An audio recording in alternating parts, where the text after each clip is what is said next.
Өнөөдөр төрсөн өдөр нөхөж байгаа хайрт бүсгүй гэрлээдээ төрсөн өдрийн баярын мэндийг хүргэе.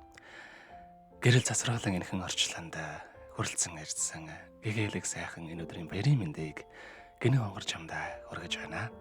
Хайрлаж хайрлуулахад зүрх яаж тогтолдгийг хүн хүнийд өргөж бүтэн болдог гэдгийг чамаас аль би мэдэрсэн.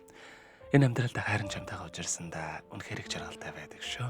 Жимэн миний амьдралын утга учир, миний амьдралын гэрэлгийг зүрхний минь нөгөө тал минь юм шүү. Ямар ч цаг үед хайрын чамтайгаа хамт байх болно. Харийнхаа урлуулж гомдоож байсан болоочлаарэ чамтайг згааргүй хайртай шүү гэд хайрт салуу баяр тогтхоос нэлгээсэн мэдчилгээг бид хүргэж байна. Ингээд хамтдаа баяр тогтхоос гэрлээдэ зориулаа илгээсэн. Төрсөн өдрийн нэгэн сайхан дууг сонсцгоё.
Уничтожить мен, эн цогдорда.